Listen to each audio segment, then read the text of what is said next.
You're listening to the 2017 Nelson Arts Festival Page and Blackmore Readers and Writers Programme.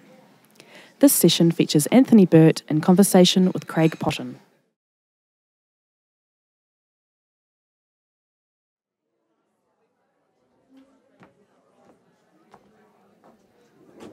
Hello everyone, welcome. I'm Naomi Arnold, I'm the Page and Blackmore Readers and Writers Coordinator. Very glad to have you all here today for this session. Just want to say thank you to our sponsor Page and Blackmore for enabling this event to happen. And thank you all for coming. We've got Anthony Byrt here today, who's probably one of New Zealand's best feature writers, I think, regardless of what he's writing about, so it's exciting to have him here. And Craig Potton will be talking to him about his newish book, yeah. And just, if we could give them a warm welcome and enjoy the show. Thank you, Naomi, and welcome all for an hour with Anthony Byrt on contemporary art. I'm Craig Potton. Many of you may know me. I'm a photographer, a publisher, conservationist, but perhaps for this session today, mainly the chair of the Suter Art Gallery in Nelson. Welcome especially to Anthony, coming down with his wife from Auckland to be with us today. Contemporary art, I think, is a big and very diverse and, let's face it, quite complex subject. But I think if anyone can help us through it, it just might be Anthony. No pressure, but I do think that he is someone that writes in a style that just may help us through a very obtruse and complex issue. Anthony said he left law school, in fact, didn't get through law, to look at pictures. And most surprisingly, he did it with his parents' blessing. They must have had a fairly liberal attitude toward things. He gained a master's degree in art history, and to make a living out of his passion, he became an art writer. You actually may have read articles by him without necessarily recognising that they were him. We don't always read the name at the end of some of these articles, but he's written for The Listener, he's written in Metro, and I've just finished a great article on the art scene in Wanganui, which is not too dissimilar to ours in Nelson in Home magazine. He's got a very clear, personal and understandable writing style about New Zealand art. And if you read something written in that style, it may well be by Anthony. It certainly won't be by Winston Curnow or a coterie of other art artists that write in such complex and convoluted language. I stagger myself trying to understand them at times. So you may also have read this book, The Model World, if you probably can't see the title there, but available in the bookshop over there, Travels to the Edge of Contemporary Art. Anthony's been back in New Zealand a number of years, having prior to that mostly been in London, but also in Berlin, writing art articles for such renowned magazines as Art Forum. That's the one that you can buy at Page and Blackmore's that weighs a tonne and has about 100 pages of adverts before you start to get to the articles, which are in very fine print and you need special reading glasses to read them. They're good articles, though, once you get there. Yeah, but it's quite an effort, you must admit, to get there. It's definitely worth buying those magazines on occasion, or at least spending a long time in Page and Blackmore's reading the bits you like.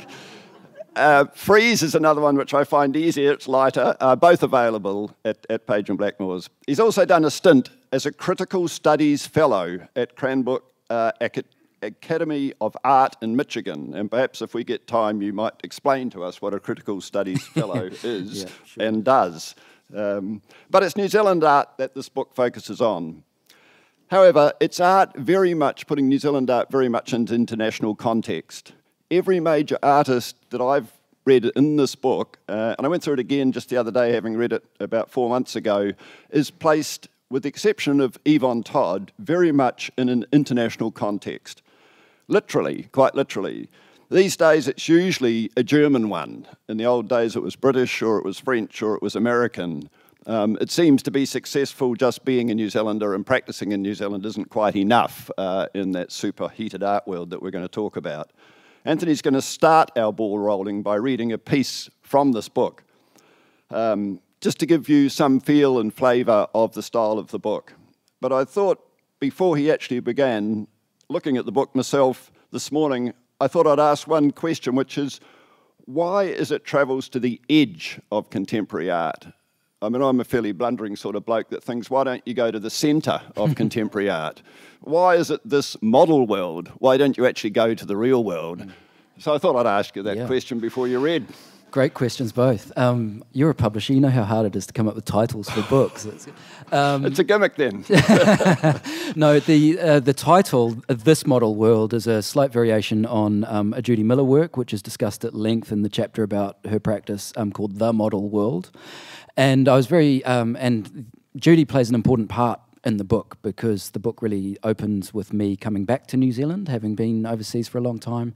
And I spent some time with my young family living in Judy's house while she was actually up in Berlin. So the edge in that context is actually, to a certain extent, Judy's house, which is in Anawhata, which is on the west coast of Auckland, and there's nothing between that and Australia. So there's a kind of edge there. But I think. But that how also, are we to know that? Well, yeah. I mean, but also the edge, I guess, is the kind of the doubled idea of thinking about, well, what is the sharp edge of contemporary art? How do we recognise it? What are we looking for? What does somebody like me look for when he's kind of looking at it? And also it was about this kind of distance looks our way type idea, or the tyranny of distance that has so determined a lot of the conversation in New Zealand about our relationship with the rest of the world. So I guess it was really a kind of play on all of those things in some ways, yeah. Is it still a gimmick? Maybe. No, good answer. Thank you. I'd love you to read a bit from it, please. So I am going to read it. It's a piece that's about 5 or 6 minutes long, which is normally longer than I would want to read for, so I don't chew up too much conversation time. But I think, given the conversation Craig and I have been having beforehand about what we would talk about, I feel like this passage from the book really helps to sum up, I guess, the different energies and the different approaches in the book, and also the different kinds of languages or forms that I was sort of playing with. So it comes from a chapter about Peter Robinson's work, but it actually takes place entirely in Marfa, Texas, which, for those of you who know your Wim Wenders, was pretty close to where Paris, Texas was filmed. But I'm hoping I can read and speak into the mic. Oh, is it? Okay, thank you, because I was going to try and drop it down a little bit as well. Okay, on Thanksgiving night at the Lost Horse Saloon, beer is $1 and a turkey dinner costs whatever you want to pay. An absurdly good-looking Texan barman, tall and blonde with a tattoo crawling up his neck, looks at me like I'm an idiot when I ask him to repeat the price. It's Thursday, he says, like that explains everything. He pulls the beer, and when I ask him about food, he points to the smoking lounge at the back of the room. On the other side of the smoker's door, a black woman in her 50s stands beside a makeshift buffet. She smiles and assembles an enormous plate of food for me, biscuits and mashed potato and gravy and turkey thigh. I ask her how much I owe, and she points to at a jar filled with scrunched dollar bills.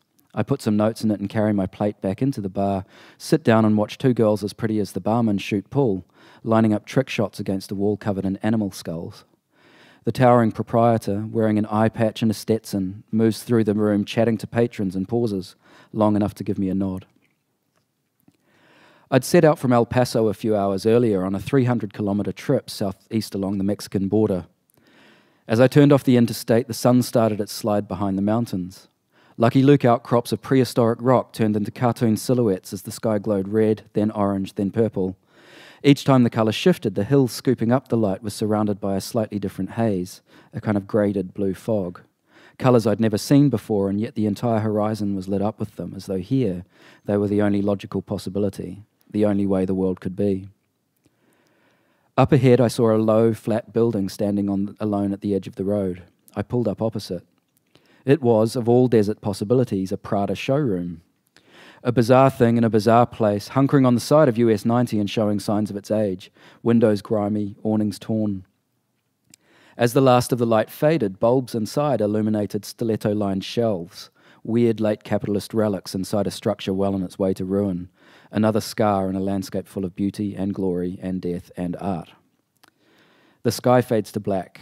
I get back in the car and drive to the city limit of Marfa, Texas, and realize I'm completely alone and nothing is open until I see a neon red sign flashing beer from the far end of town, and I go in, hoping I'll maybe find something to eat and drink. Marfa is a dream. It's also a place of pilgrimage, an art world rite of passage. Despite being in the middle of nowhere, the town and its surrounds are full of contemporary art. The Prada showroom, for example, is a permanent artwork by the Scandinavian duo Almgren and Dragset, made in 2005. Their project's certainly a draw, but art worlders mainly come to Marfa because of one man, Donald Judd. Judd was arguably minimalism's greatest hero, his cantilevered rectangular boxes among post-war art's most defining forms. He was also an art critic, and in the endless hours he spent during the 1960s and early 70s looking at and making art in New York's stark, well-lit galleries, he decided something wasn't right, that the experience of art was far more complicated than simply using your eyes to look at an object inside a neutral and neutralizing white box. In Judd's view, it should be about the wholeness of an encounter, in which the surrounding context, the light, the architecture, the landscape, and the way it impacts our bodies is as important as the form itself. So he set out to prove his point. He hit the road and washed up in Marfa, the place where he would try to change everything. Judd bought up properties all through the rundown town, driven by the idea that its buildings would eventually house massive installations by himself and his famous friends, Dan Flavin, John Chamberlain, and others. With support from the Dear Art Foundation, he eventually turned his focus to an ex-military barracks on Marfa's outskirts, which is now called the Chinati Foundation, a massive complex only accessible to the public on an official tour. I arrive early and walk through the one project by Judd that's open all the time, 15 untitled works in concrete, built between 1980 and 1984. A kilometre of concrete boxes set out in a field of wheat-coloured grass. What matters isn't so much the box's solidity as the spaces they articulate, and not even the spaces inside them, but the space you're standing in just beyond their limits. As you walk the kilometre, you notice everything but the boxes themselves. The dry morning light casting shadows harder than the concrete, the crickets and giant ants at your feet, the piles of dirt thrown up by moles or whatever their desert equivalents are. Judd's boxes suspend you in a confrontation with the edges of yourself. So the rest of that chapter kind of talks about that, and then at the end of the tour, I pick up here. When the tour is done, I get back in the car and head into Marfa for dinner.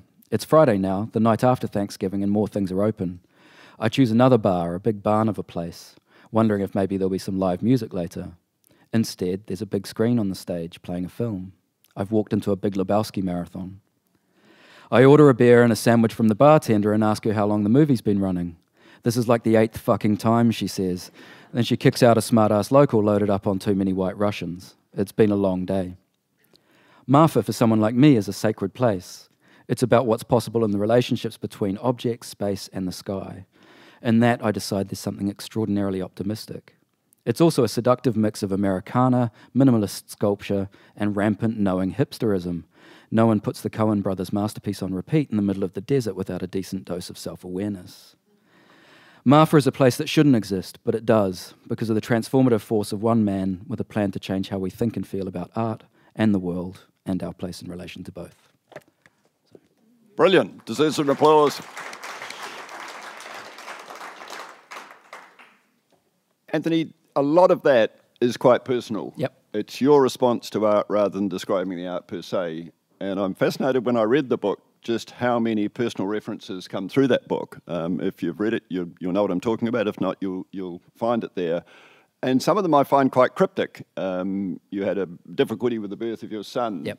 And I wanted to know a bit more, but I didn't get it. Mm-hmm. You were sitting in a taxi going to the Potsdamer in Berlin with a lady that you met a long time ago to do with art. And I wanted to know, did you meet up again? What Yep. was the point of it? Yep. And then you go to Northland, and there is a bit at the end there, which I'd like to come back to later, in which you throw out themes but don't necessarily come back with as much detail as like. It was almost quite a risk to put that amount of personal in, but why did you do it? Yeah. And so cryptically. Yeah, I mean, it was a big conversation point, obviously, with my editors in the first instance, and then with when the book was published, that obviously became a real focus of the interviews and the reviews and things like that.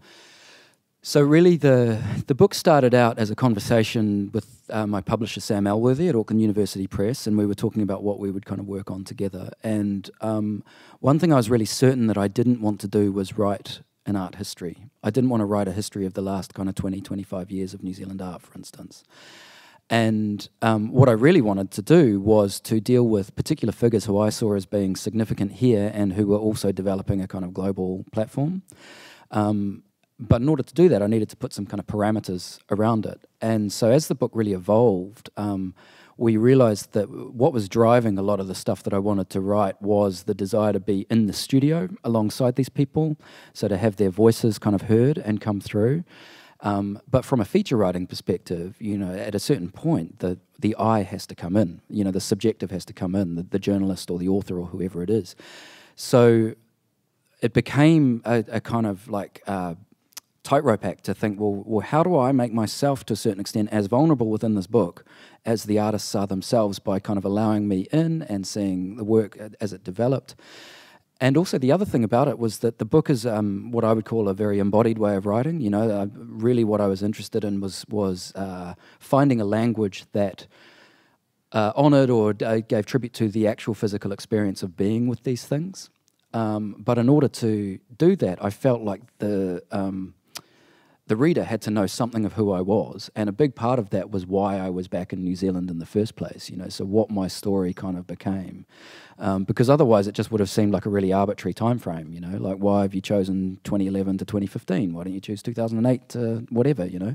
So it was about being honest to a certain extent, but it was never about trumping the art, if you like. I always wanted to go, okay, well, this is a book about contemporary art, but I need to be here to be able to bring that experience to life for the readers. And so the reason it starts with the story of my son, and actually finishes with another family death as well later on that it describes, is because I was really interested in having the physical, in its traumatic and its sensuous kind of ways, be the foundation of the book, because I think that ultimately that's what we deal with when we're encountering these artworks. So that was It was a long process to kind of decide how much and where and what we would reveal, and that's one of the reasons I read that Martha passage, because it has me there, but it's also a very performed me, you know. So there's a slightly surreal kind of quality to being in the middle of the desert looking at these things, and I was interested in that sort of slight disjunction as well. Yeah. No, so I mean, the way in which a person perceives the works of art, obviously essential, the audience is essential. I mean, do artists work for the audience, and the audience response is something that perhaps comes out of that, isn't it? Yeah, and I think we talked about this a little bit in the panel discussion this morning, that my personal view is that contemporary art is about a high-quality conversation. And so it only really becomes the art for me when it leaves the studio and it enters that discursive space of the public. And so that was something that I was very interested in, is describing what happens, the realities or what I feel in that discursive space. And one of the things that I was very conscious of is that I'd been making my living as an art critic, but a lot of different forms of art writing come with conventions, right? Like even Art Forum has very clear house rules about what a review kind of looks like. And so I was working in these different modes, and also Naomi mentioned feature writing, which is something that I do away from writing about art as well. And I kind of felt like bringing together all these different modes of writing, you know, feature writing, travel, art criticism, memoir, was going to somehow move me closer to finding a language that reflected what it's actually like to be with this stuff. Yeah, I mean, I think the notion of conversation, one thing that's come into a lot of contemporary art now, and it's quite a curly question, something I think a lot about, is that I think there's a danger now that art appreciation, the public are becoming to a certain degree cynically about the fact that it's conducted at a very high level financially and pragmatically, with these mega curators creating mega shows that are in specific places like Helsinki or Berlin. They're certainly not in Nelson or Richmond, you know, in the sense that they have a very high international component of acknowledgement and just the reality of getting there and being there and talking in that sort of language requires vast amounts of funds and spare time, etc. And I'm wondering if, and it's sort of a curly question that I have myself, but are the public turning off that sort of art simply because they can't literally get to it, and that it's just conducted at such a level with such numbers with zeros after them that they can't comprehend? And does that, and this is a long question, but does that lead us to appreciating people like Banksy and people who kind of say no to that? And I think Banksy is a very naive sort of cartoonist that doesn't think very well, but the public love him, you know, because they can at least understand it and it's cheap. But the other level is just too refined and expensive. I mean, the stats sort of suggest otherwise. The stats suggest that museum visitorship and particularly contemporary art gallery visitorship is up substantially on what it has done in previous years. I think that the world that you're describing, which is to a certain extent the world that me and my work occupies, and the work that's kind of discussed in here, is a direct consequence of globalization, and a direct consequence of everything kind of that goes with that, including free markets and neoliberalism, and the way that that's opened up a space for artists to do things. That's also opened up a market which is, as you rightly suggest, is pretty absurd and obscene, particularly when you look at the international, the auction market and stuff like that. So contemporary art is this really complex kind of moral and economic space at the moment, I think, because it is one of the great examples of internationalism as a response to neoliberalized kind of economies, right? And one of the reasons for that, and the reason that it works well, is because a hell of a lot of art crosses borders very easily, because visual art is kind of translatable to audiences in Japan as it is in Auckland or in New York or whatever, because of the nature of it. It's harder with literature. You have to get translations, all that kind of stuff. So I think that visitorship is actually up. I think that where the problem often is, and this is something that I have tried to address, I guess, in my work, not just in this book, but along the way, is the role of translators of that stuff. So I see myself in that way. Like, I think I am a translator of this work in this world, which I value really heavily, but I know that that is a perfectly legitimate response that a lot of people have. So my job is really to turn people around on stuff like that. And that's really the work that I've been trying to do in Metro for quite a long time. And I think there is a dearth of good translators, whether they're curators or critics, who are actually prepared to do that for a broader public who doesn't spend their entire lives within this stuff like I do. Yeah. Because I also wonder, almost it's slightly on the flip side, but has art become very consumer orientated in terms of the way in which it's product? I mean, obviously from Salvador Dali onward, doing his advertisements and calling them art, if you want to put it in that language. Andy Warhol dealing with a dumb blonde called Marilyn and making her into an icon. These sorts of art movements. Koons doing his kids' toys and pornography with his wife. Has it actually got to a point where at times it's actually just playing the consumer game to an end point that is pretty hard to see separate from that consumer game? Well, I think, but that's the world, right? Like everything, everything is a kind of consumer situation at the moment. And I think that what I have tried to avoid is the cynical view, because what happens is that people very often start to go, oh, artists are just ripping the piss out of us, or they're just making fun. I don't know a single artist who thinks that their job is to kind of make fun of things or exploit a kind of economic situation. Jeff Koons is a great artist because of what he says about the last 20 years of our economic system. The fact that he doesn't say that it's bad doesn't mean it's not good art, So I think that there are a lot of things to kind of unpack in that, but my experience is that the artists themselves are not cynical. I think that what has happened is that a market has grown up around that, which is often very, very separate from the artists themselves. That is kind of, art's become an investment mechanism. There's no question about that. But I think that we have to be careful about whose door we kind of park that at. Because the artists are just trying to find new ideas and new forms all the time. You don't think sometimes when you sort of play with the devil, you become the devil? Or well, possibly, but I think we all play with the devil by buying iPhones as well. Absolutely. I think that there is a certain scale. This is one of the conundrums at the moment, right, for a lot of artists, is that there is a scale that the international art world operates at, which needs a lot of money. To make the kind of work that gets made, it needs a lot of capital. And I think that more and more, particularly since the events of the last year and the election of Trump and everything else, my experience is that more and more artists are going, actually participating in this system is problematic. And I think that question is being asked a lot more by the artists themselves, Because I guess, when I did read the book, I did think, well, is there a place for an artist, and as I said, with the exception of Yvonne Todd, to achieve the success at the level of critical success that you write about, and they're wonderful artists, can they do it by solely remaining in New Zealand, or do they have to?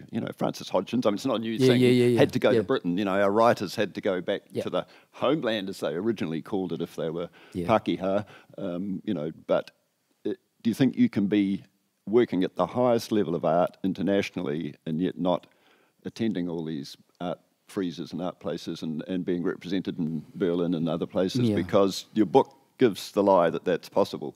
Yeah. If you just read it on its own. I think it is more possible than it has been for a long time. And you're absolutely right that the condition of expatriatism is actually quite a long thing in New Zealand's history. You know, there was...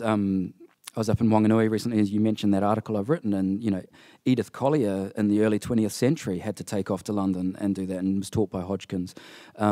Billy Apple did it, Bob Ellis did it, Ralph Hotary did it for a while. You know, there's been a lot of artists who, throughout our history, felt they needed to go overseas to get the quality of conversation that they wanted. What I'm seeing much more with my generation is that the condition of expatriatism has actually changed, where it's much more a back and forth situation. So actually a lot of the artists who are doing well overseas, who are from here, are probably showing more here than previous generations did, if you see what I mean. Like Billy Apple disappeared and didn't come back until 1990 and had rare shows in between.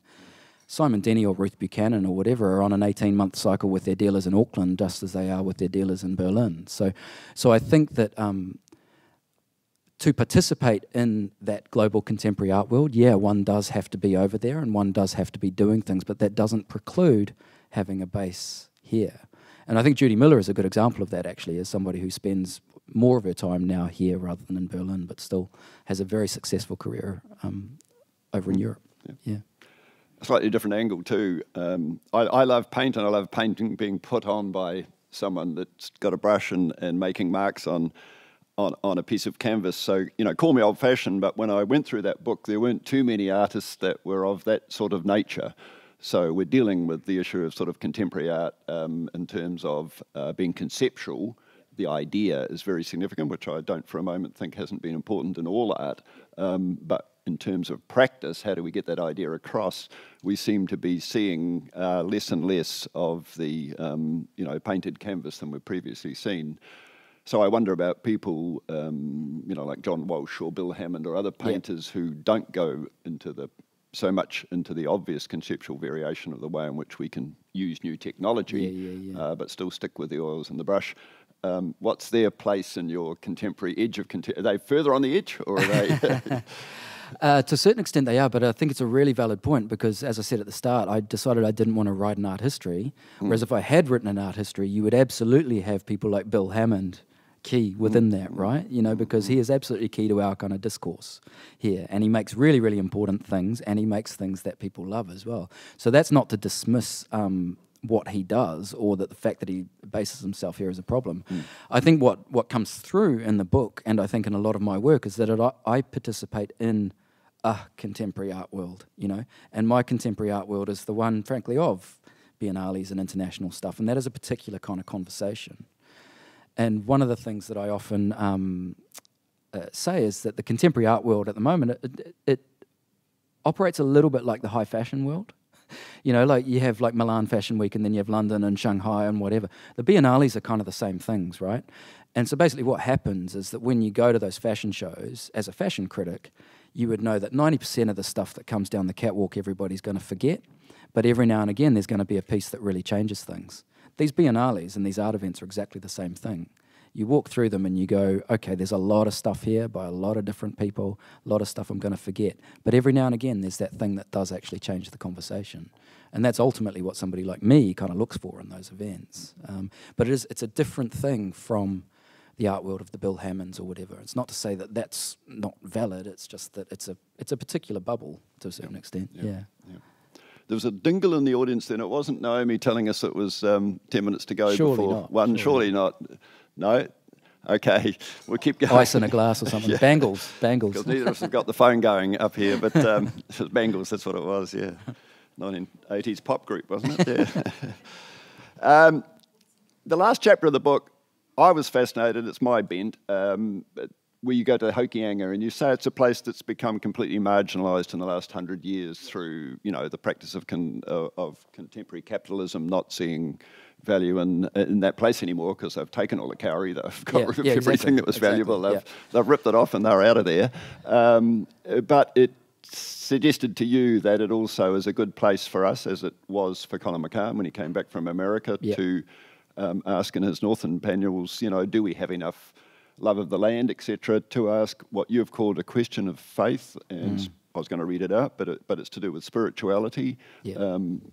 How do you fit that in this sort of hyper art world that you are writing mainly about? Yeah. It doesn't seem that there's a strong A, sense of place, B, sense of faith, or those sort of concepts moving within it. It seems that it's often very international, as if it could be transplanted anywhere, rather than specifically. Yeah. And the faith element I struggle with to see it. Yeah. So that section in the Hokianga what became a very, very important part of the book, actually. And there are two. I tried to set up kind of these quite jolting juxtapositions both at the start of the book and also at the end of the book. And so the start of the book is about Berlin on the one hand and Anafota on the other. So you go very quickly from, really the heart of the European art world to the edge of a cliff, pretty much, over the west coast.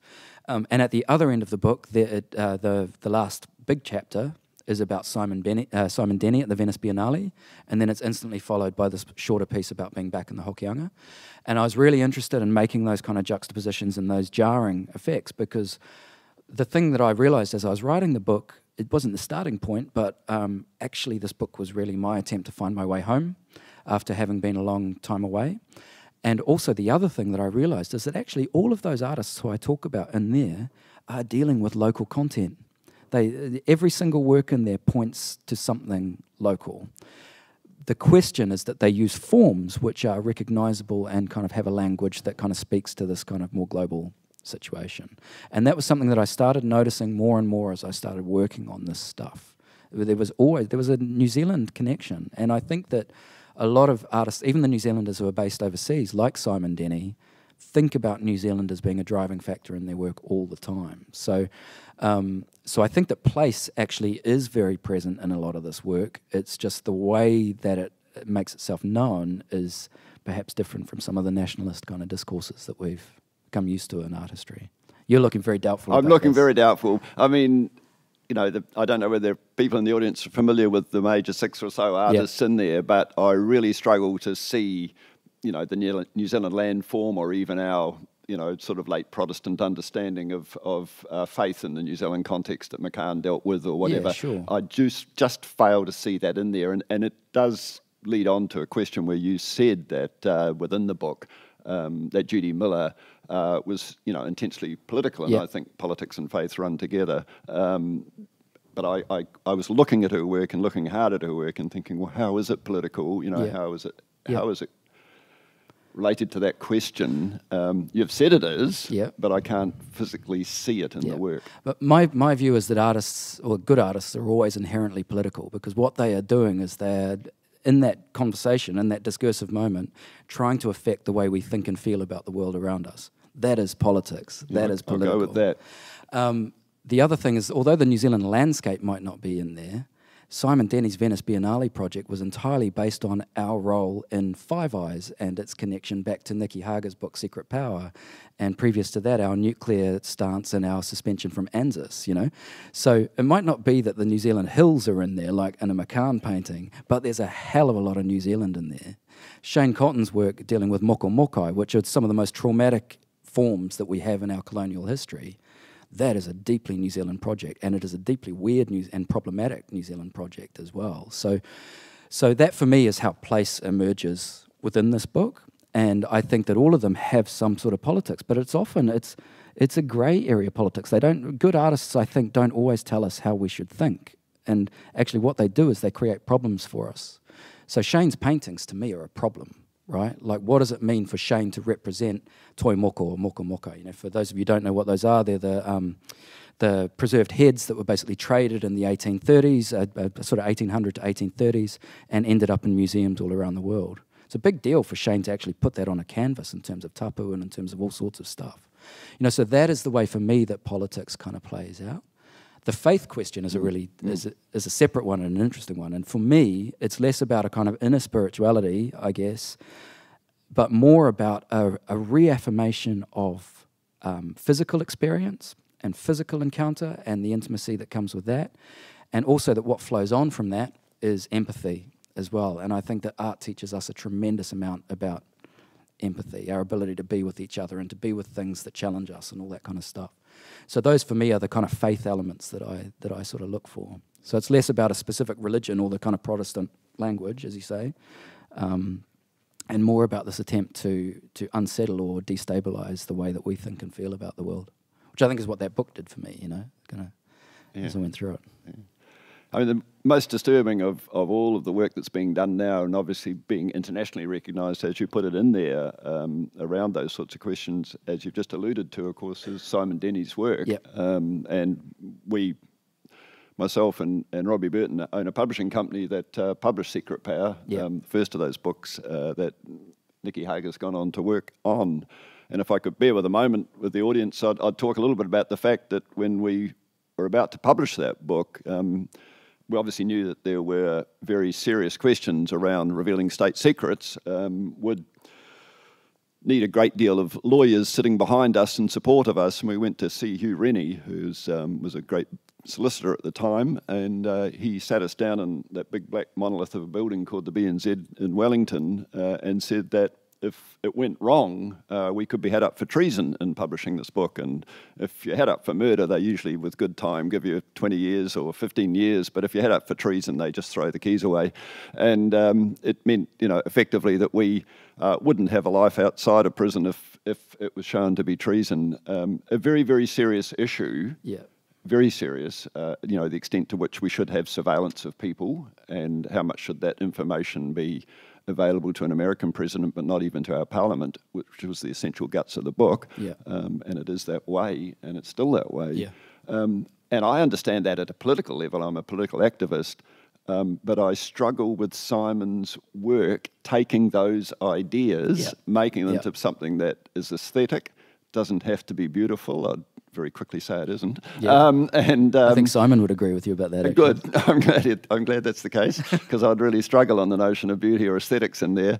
So it's purely conceptual in a sense. And I struggle with how you turn that or make enough distance from the simple realities of that sort of conversation into art.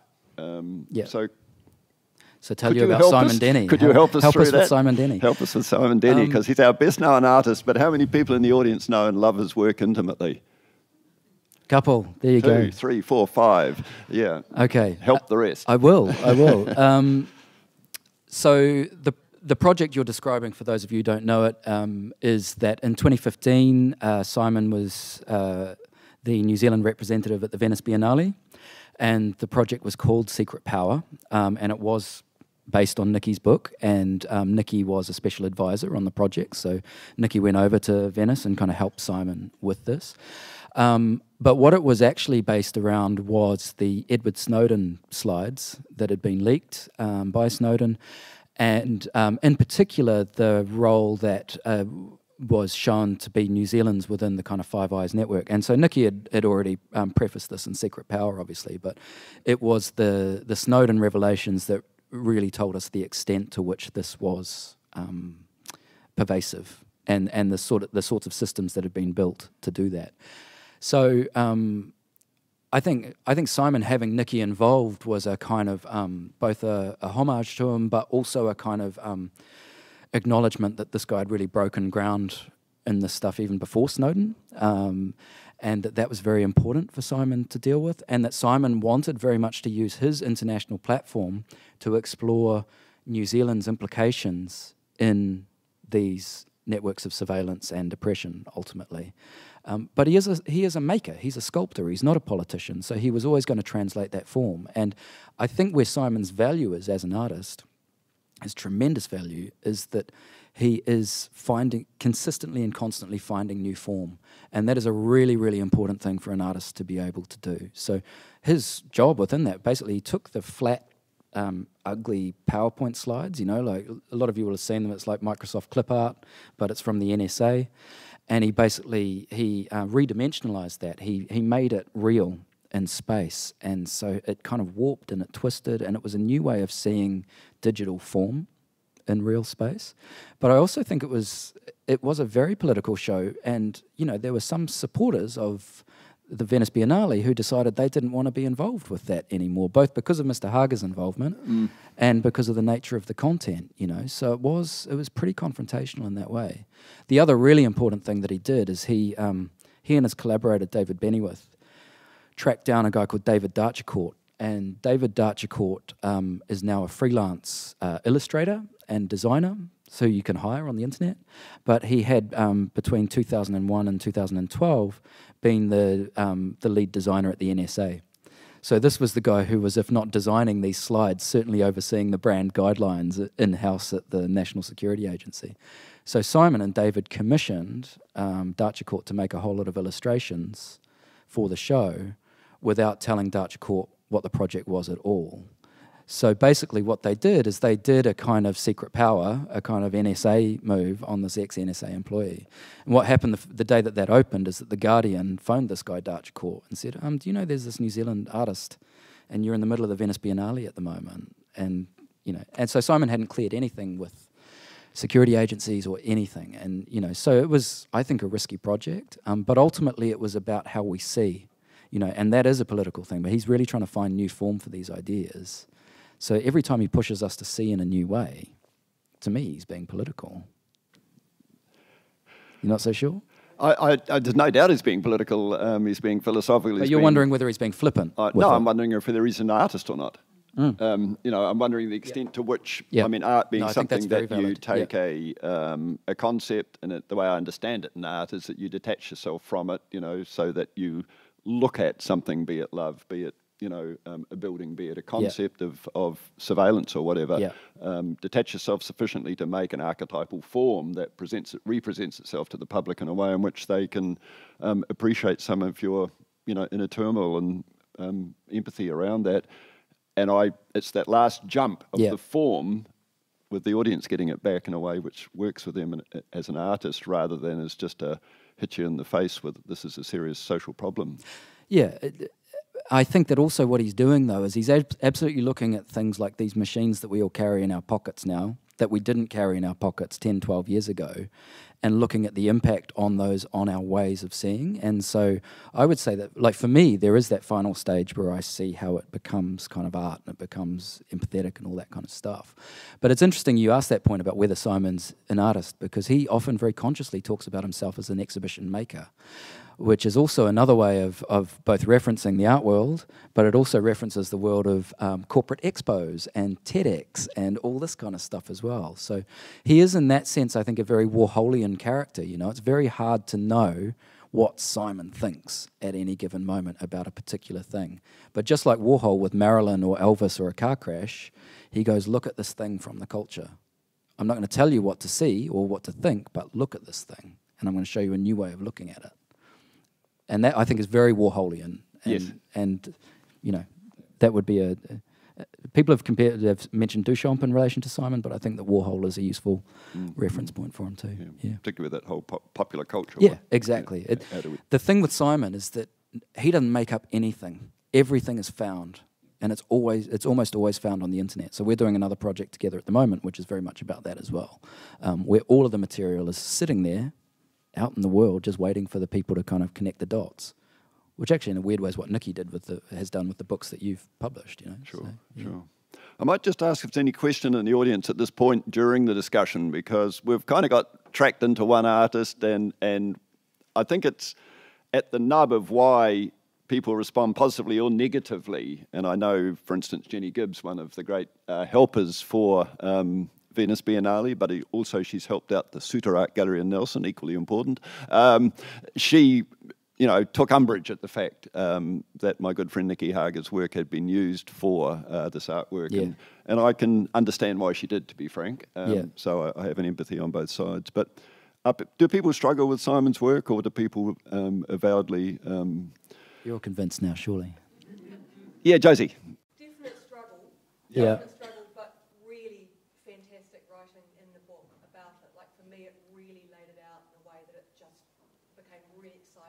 Oh, good, good. Thank you. Yeah. And I'll be honest, and I'm honest in the chapter as well, that Simon was initially a problem for me too, and the chapter kind of traces this. But the two big projects that I talk about are this Venice one and his Kim.com project that he'd done 2 years earlier as well. which was at the Adam Art Gallery. It's called The Personal Effects of Kim.com, and it basically took the FBI seizure list. So, you know, all of us saw the images of like crazy pink Cadillacs and predator sculptures and all sorts of stuff coming out of Kim.com's house after the Coatesville raid. Simon got hold of the actual list of everything that had been seized and re-actualized that list as an exhibition. And it was a staggering thing. It was a really remarkable achievement. So I've had my issues with Simon's work before, but what I've come to understand is that I think generationally, for me, he is it. You know, he has a generational mode of seeing that I recognise. I understand where it's come from. And one of the things I talk about in the book is that both Simon and I are really products of, I guess, the Rogernomics revolution. You know, we're the children of Rogernomics, we're the children of the Employment Contracts Act, we're the children of globalisation. And so is it any wonder that Simon's work seems to have a kind of political and economic ambivalence in it when that's what we've grown up with? And I think that that's a very interesting thing. I think actually I have trouble sometimes with Simon Denny's work, but once you've seen some of it over time, it actually, in different stages of his career, you actually get to know it more. I think one of the problems we have here in Nelson is that we just don't have what you regarded as high quality conversation. I don't think we see much in Nelson. The suit has very little of that type of work over the last decade or so. Yeah. The collection doesn't go in that direction. It goes more towards Victoria, Yeah. scenic, the horizon, the line, the sky. That seems to permeate for a lot of the things. So we don't have that conversation. Yeah. Unless we go elsewhere to Auckland, Christchurch, as well as going overseas, and getting in magazines like Art Forum. Yeah. Yeah. Art Forum just on the best on McCann, which was on McCann, but we didn't have it in Nelson. How many people read when the McCanns were shown in Edinburgh? Yeah. They got a whole page for 6 days in Nelson and Canterbury. Yeah. And it's never been shown in Nelson, yet it was an international publication around the world. Yeah, and actually in the latest Art Forum, which is just out, there's a piece about McCann, which I... Yeah.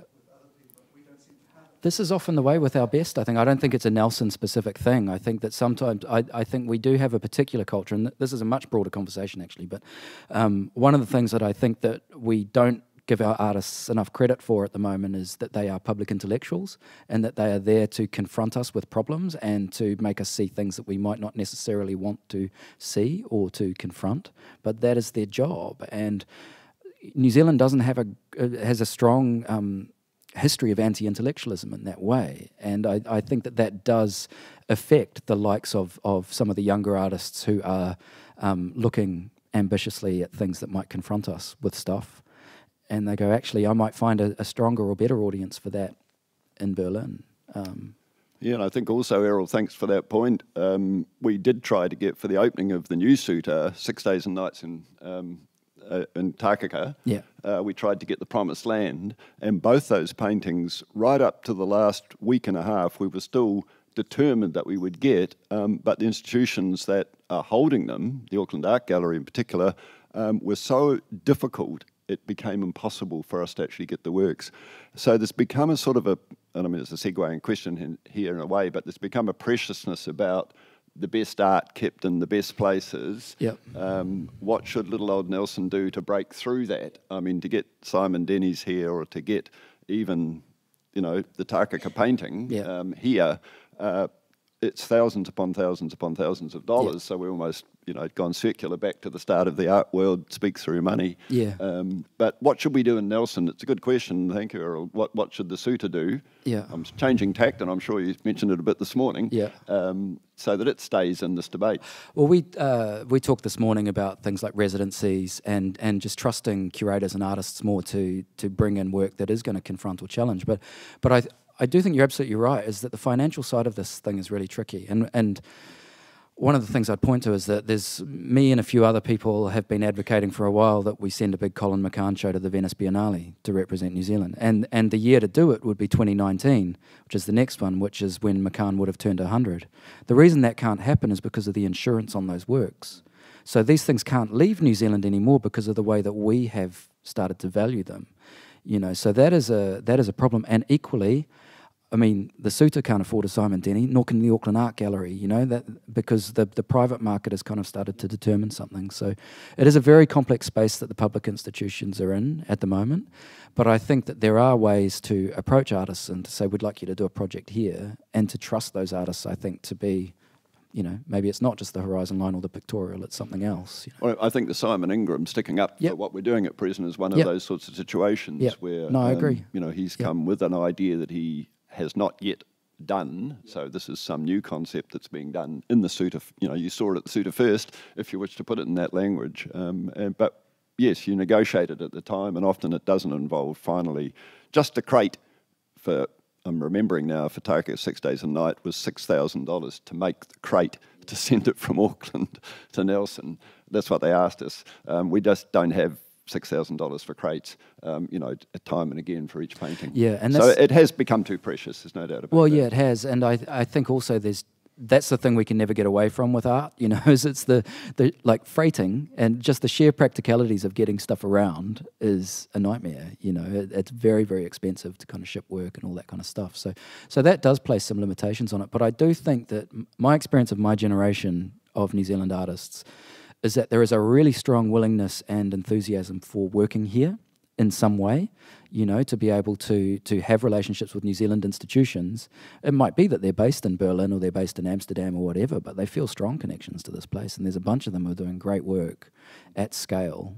But one of the other things that we just don't have is enough critics and enough translators. So there is a problem in the ecosystem at the moment that says, I think we've got tremendous artists. I really do. And if you speak to particularly people from Australia when they come over here and they visit Auckland galleries and stuff, they go, holy hell, like, this is really serious stuff, you know. What we haven't got is a fully fleshed ecosystem and infrastructure around them so that the public understands why they need to value Ruth Buchanan or Simon Denny or even Shane Cotton's new work or whatever it happens to be. That's not there. I feel very privileged. I write for Metro, and they're very supportive of it, but there are very few of me around at the moment, you know. I wish there were a lot more, but yeah. Thank you. Any questions lying out there on the floor that must be asked or comments that must be made? Now is your chance. If not, I'll just keep the subtruce conversation going. I'm concerned about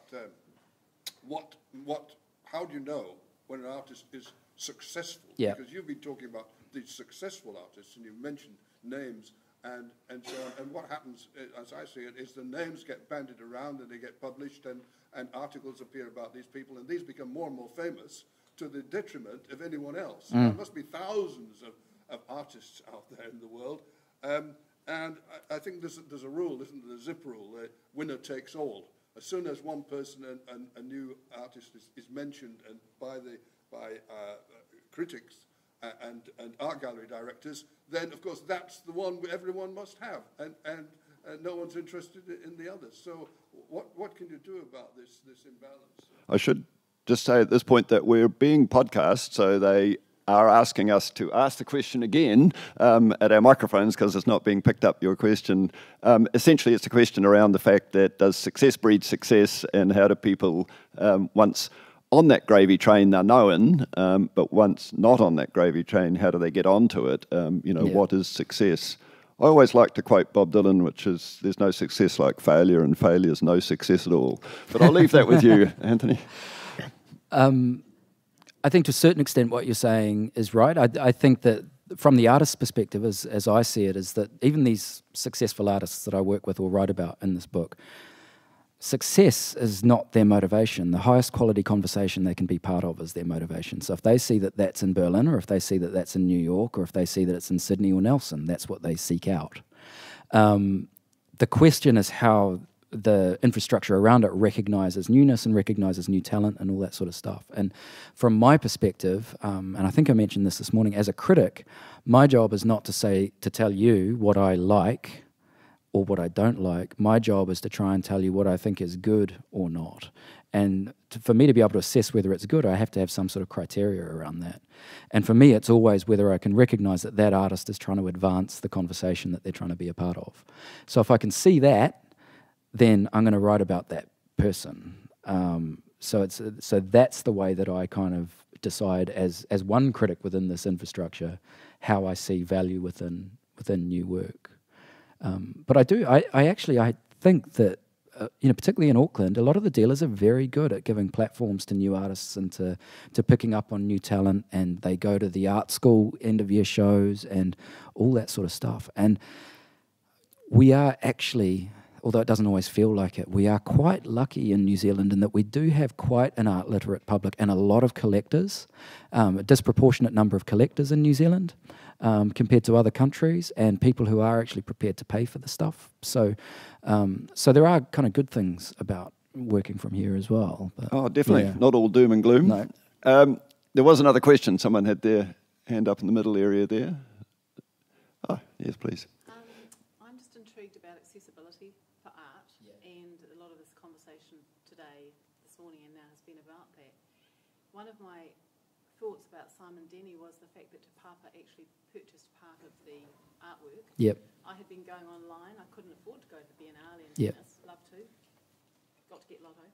But looking at online did nothing. But when I walked in there, and I visited it many times now, and seeing it in its actuality and experiencing it, walking around it, finding out about it and engaging with it was pure joy. Yeah. And I learnt a huge amount about that work. Now that is, in theory, part of our National Art Collection. Yeah. I'd be really interested in your comments about us accessing our National Art Collection and how that collection should be representing people like this and engaging with those artists. Mm. Great question. Do you want to repeat that great question?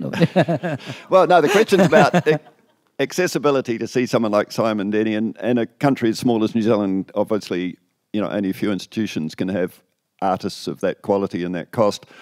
Te Papa happens to have them, and I can answer that question to the extent that Julie Catchpole, the curator, CEO at the Suter, and myself met Evan, and I'm terrible on names, but his surname's eluding me, but he's chairman of Te Papa about 4 months ago now, and we have negotiated with Te Papa to make Te Papa works available to Nelson as the first trial gallery in New Zealand that can do that. So we feel good about that. He has to bash the heads of people that are protecting those works now to allow them to be released at a level which we can afford. He's well aware of that, Evan Williams it is, and we also are aware of that, so it's not as though we're going into this blindly. But effectively, we have been told by the chair that now Nelson, as the first trial, Nelson Suter Art Gallery will be able to order from the back room of Te Papa any works they wish to make up and curate shows. So I see it as a major breakthrough. I don't know about you, done. Anthony. No, Thank you. I think that's fantastic. Yeah. I think the more that sort of thing can happen, I think is really important, because there's the question of our collection sitting there and how we access it, and I think that's really important. I think initiatives like that are a great way to do it. The other thing that I would say that New Zealand museums and galleries generally need to get better at is working together on projects, and I think that there's a lot of unnecessary regional competition a lot of times. And Auckland is, the Auckland Art Gallery is very responsible for this as well. I'd be quite critical of them, because there are major shows that might only happen at City Gallery Wellington or the Auckland Art Gallery or whatever that even I might miss sometimes as well. And I think that we have to get better at thinking about how to make use of what are becoming very, very expensive buildings around the country. Whether we think about the Sargent or we think about the Suter or we think about City Gallery or whatever, how we can actually better traffic exhibitions between those things, because my sense is that there hasn't been enough of that kind of institutional cooperation.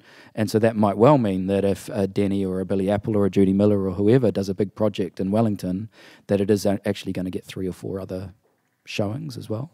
And one of the advantages of that, because I'm lucky with my work, I travel a bit, so whenever I do, I'm aiming for those big art galleries. Yep. Sometimes I've seen a touring exhibition that's been curated quite differently in another gallery. Yep. And so it's another new experience. Yep. So that's broadening the whole experience of that artwork. Yeah. There's I had a very interesting experience of that with the Fiona Partington exhibition that toured around. It had 3 different venues. I think it was Auckland, Wellington, Christchurch. Looked completely different in each place, and it just happened that I was able to see it in each of those places. Of course, all the same works, but your experience of that kind of completely changes with that. So I think that sharing the national collection, great, but also sharing exhibitions that have been organised, I think is really important too. don't want to blow our trumpet too loudly, but the Suter is also negotiating with the Christchurch Gallery, with Jenny Harper, to buy works jointly because, let's face it, if we see a spot that we need a McCann or we need a Simon Denny's or something and we can't afford it alone, and Jenny's quite sympathetic. I mean, I've had conversations with her to the extent that we would jointly own a work because, yes, there are lots of wonderful buildings worth millions of dollars and we cannot procure all the art that we would like for them. We are in competition, if you wish, in a direct sense, bidding at auctions or estates for these sorts of paintings. So why can't we jointly own them and have them for 6 months each? I mean, the Irish government and the British government, if they can get together over some works, which they actually do, they have a full collection that Lane gave to them, that they have 6 months in England and 6 months in Ireland. So, no reason why we can't do it. And actually Christchurch and Dunedin did that with, I guess, probably the most important Shane Cotton of the last sort of 5 years or so. There's a big 5-panel work which actually features in the book, and obviously they couldn't afford it on their own terms because it's vast. It's almost 10 metres long, total. So they joined up, and last time I was in Dunedin, it was hanging on their walls. But I imagine at some stage I'll see it up the road in Christchurch as well. So I think the more that public institutions can do that, the better, because frankly, public institutions are priced out, as you well know. I mean, New Zealand is slightly different, but if you look internationally, it is impossible for international collections, unless a major donor or patron is buying it for them to actually acquire important work. And so it ends up in private hands, not public hands, which is a shame. And the other thing I'm trying to encourage, and I'm noting there's an empathy for, is releasing works from private collection into the public domain for a period of time. So we know that in the foothills of Nelson there's some wonderful art, some of it much better than we have in the Suter, simply because the people that have it have a huge amount of moolah. But they can and often are empathetic to lending it to us. So you don't have to own permanently. We have one anonymous donor in Nelson who in the last 3 years has added local artists to our collection, wonderful artists like Michael Dell and others, on long-term loan. And people think, well, it's not permanent, won't get it forever, but at least it puts it into the public domain for a period of time, and that person will become empathetic enough for in the long term that they will bequest some of that work to us. So I think we have to be flexible about the way in which we deal in this sort of postmodern, very rich people art world, because we can't compete with that sort of money. But we can use it, we can utilise it. Any more points from the public? Yes, a question in the back there. What role can the artists themselves play once they become a Judy Miller or a Simon Denny in actually saying, well, I want my works to be available in regional galleries or whatever, so that the corporate world then takes a bit more notice and may be able to maybe prepare to stump up the money so that can happen? I'll come in there a little bit. The question was, what can artists do in terms of helping galleries, which might awaken others around them? And the Suter experience is that they are extraordinarily generous at giving once you make the initial move. So there are several New Zealand renowned artists who have given to the Suter after we have purchased one of their works. Several works they've given free to the Suter. Take Mervyn Williams, we bought one of his works for $10,000. He gave us $100,000 from each decade of his work for free to the Suter. And artists are by nature very generous people. If you have an art auction for whatever issue it is, you'll often find artists who've given for free their works. They're very generous at that level, but also it's significant that their work is, and they like to feel that it's represented in galleries. Yeah, but you might want to comment on that. Well, no, I would agree with that completely. I think a couple of examples, if we take the Judy Miller example, for instance, she's got a major new installation at admittedly it's at the Auckland Art Gallery, but it's a major big piece that took a hell of a lot of her energy and frankly her own personal finances to kind of make happen. So I think one of the things that we also need to recognise is that even if you are a Judy Miller or a Simon Denny or even a Michael Patakofo to a certain extent, you're not necessarily that rich yourself, because actually what they tend to do is they plough all the money back into their work. So actually a good sale. So there was, Kim Hill with Simon opened her interview after the Te Papa purchase was saying, well, they've just paid you $700,000 for these sculptures. And you go, well, yeah, on paper that sounds like a massive number, but he made no money out of that. It was entirely taken up from production, from shipping, from all that sort of stuff. So I agree. I think that artists tend to be tremendously generous to public institutions. Michael Parakofai has just been pretty generous to Auckland with his lighthouse, because inside that lighthouse is a stainless steel sculpture of Captain Cook, which on its own would be worth several $100,000. That's a gift to the city as well. So so they do give a lot, actually, at the moment. I think that my personal view is that they already do quite a lot, and they make the things that we want to see, and it's up to the rest of us in terms of the people involved in the infrastructure to create that traffic and to enable places like Nelson to be able to see that work. That's my personal take on that. Just on that point then, what could we do as the public to help Nelson get more of the things that they like? I mean, is it crowdfunding? Is it us doing things that will help more of these things to happen that everyone has been talking about this morning? Do you want to say the question again, and you give your sure, answer, and I'll give mine? So the question is really what the public here in Nelson can do to see more of these things in town. So if it's not on the artists necessarily, but what can we as a enthusiastic audience for this stuff do to make it get here? You can answer that one? Well, mine is a direct plug. It's an advertisement for the 5 per 40 Legacy Fund for the Suter, which is that we our board is set up, mainly driven by myself, to start a legacy fund in which we go to the public and ask them for input. Now, that's actually at quite a high level because it's $5,000 for each input, and 40 of them will give us $200,000, which we're getting close to getting halfway on that. But often over and above that, that will seed finance a work that we're particularly wanting, and we've just put in the latest Suter ad that the Andrew Drummond work that we would like to procure would like some extra funding alongside that legacy funding. So we're making that available to the public to have input into. And it does hurt to give, and I'm fully aware of that, but there is a sense of legacy about when you've given, you can go into that gallery and part own it.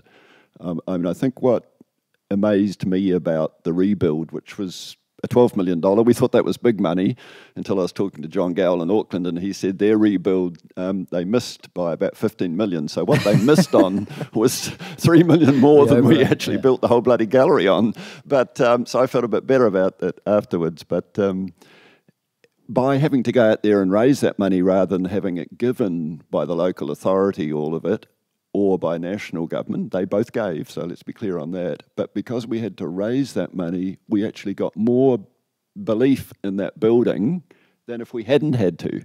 So it might sound funny, but actually I don't support the local authority funding arts to the hilt. I don't support national government funding arts to the hilt. I actually do think that that patronage level, the public owning their work, really does work psychodramatically. It is actually what we've had to do, but it's actually had a better outcome than I thought.